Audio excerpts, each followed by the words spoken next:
Students, I am Sheetal Devi from St. Elizabeth School Anchar and I am teaching you 9th standard chapter number 14 natural resources, and in that I was talking about the different type of natural resources. Now in this video, this is our probably third video, and in this third video now I am going to talk about the role of atmosphere in climate control.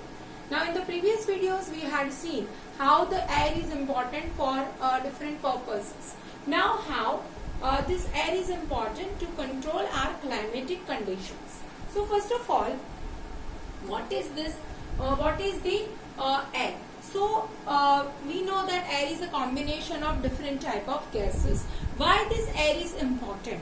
Because air, see, we know that this is our R, and air is making a blanket. Okay, it is one type of a surface. It is one type of a surface covering. Okay, so this is surface covering, which is act as a blanket for us. Okay, so our atmosphere acting as a blanket for us. Now how it is acting as a, how it does act as a blanket. So first of all, I will take one example. When in a lower standard we were studying that life is existing only on Earth, right? Why on other planets Earth is not life is not possible? Why? Because the reason is the combination of different gases on other planets are not proper. Second thing, on Earth our air is bad conductor of heat. What do you mean by bad conductor? So for that you have to understand that during daytime, when daytime is there, heat is coming on the Earth. Okay, and when night time comes, it cannot escape back from back into the universe. That is why it is known as bad conductor of heat. Okay, but on other planet, what is happening on other planets? On other planets, day temperature and night temperatures are very varying. Means, for example, if day temperature is 243 degree, then night temperature will be in minus. Why? Because on other planets, okay, during daytime, whatever heat comes from the sun, okay, that time that particular planet will be heated and temperature goes above 100 degrees centigrade. But when night comes, whatever heat was absorbed by that planet will escape, okay, from the planet, as there is no air or there is no suitable combination of gases which binds this heat into that planet. But we are very lucky that on Earth we have such a combination of different type of gases on the Earth which makes this possible. And that is why during daytime, whatever heat comes, that cannot go back into the universe during night time. And that is why there is no much variation. For example, day temperature is 35 degrees centigrade, then night will be 30 degrees centigrade or around it. And that is why the life is existing on the Earth. This is one of the factors. Second, as I told you, air is a bad conductor of heat. In that sense, it is a bad conductor of this. Second reason why it is a bad conductor, that during daytime, whatever rays are coming, okay, we know that in our atmosphere CO2 is present. Okay, so first of all, when rays are coming, directly CO2 is not absorbing. Okay, all different water bodies, then air bodies, different air bodies. Second is different land bodies, then trees, planets, mountains, all the bodies present on Earth will absorb it. When night comes, it reflects back, but during that time, CO2 present in atmosphere will absorb it. And because of that also, rays cannot go back to the universe. And that is why if CO2 amount increases, temperature also increases. So this is one of the just consequences I discussed about the CO2.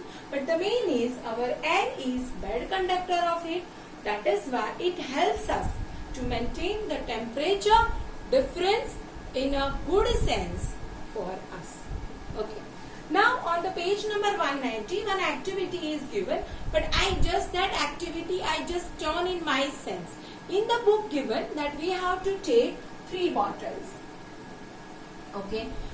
We have to take 3 containers. Container number 1, container number 2, and the another bottle we have to take. Suppose this is a bottle. Okay. This is bottle. In this bottle we have to keep the thermometer. Okay. Now, what is a function of a thermometer? It measures the temperature. This is thermometer. Okay. Now, in the first container containing water, which is open to the air. This is land. Okay. So, you can take soil or sand. And in the third container, you have to keep the thermometer. Now, these 2 are open in the air. Okay. All 3 bottles you have to keep. All 3 bottles we have to keep. In thermometer, we know that mercury is present. Now, all 3 bottles we have to keep under the sunlight. Now, when you keep this under the sunlight, what will happen? Sunlight will be fallen on that and it starts heating. Okay. Now, after that, when you keep this, you have to measure the temperature of both water as well soil where they are in the sunlight. Where they are in sunlight. Okay. Now what you have to do? After some time, these 3 bottles you have to keep in the shadow. Okay. Away from sunlight. Away from sunlight. Same container. So you have to observe it. First, what you have to do? 3 containers you have to keep under the sunlight. The second time, after this, you have to keep at least 3 hours. Because these are natural resources. Natural materials will take time to heat up or slows down. Okay? Cools down. So, first for 3 hours, you have to keep these all things under the sunlight. Note your observation. And the second time, what you have to do? You have to do this all 3 bottles, you have to keep away from the sunlight. This in shadow. What you will observe? What will you observe? What you have to observe? You have to observe that the temperature out of these 3, okay, for example, especially I want to compare this 2, okay, out of water and soil, which material is getting heated faster? The first question, okay, which material which is getting heated faster? Okay, that you have to see. Second is which cools faster? Which cools faster? Which does cool or which cools faster also you can write. Cools faster. Okay. So when it is in the sunlight, what you have to observe? Out of water and soil, which material is getting heated faster? Fine. So obviously your answer will be soil. Okay. Then after some time, so 3 hours means there is a noticeable temperature.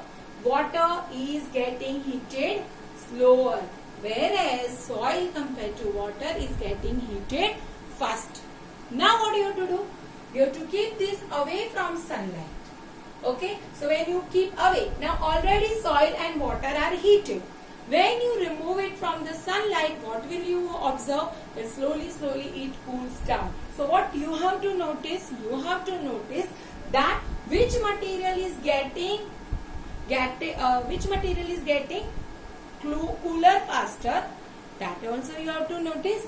So after observation, you will notice that soil is getting heated faster as well as it cools faster.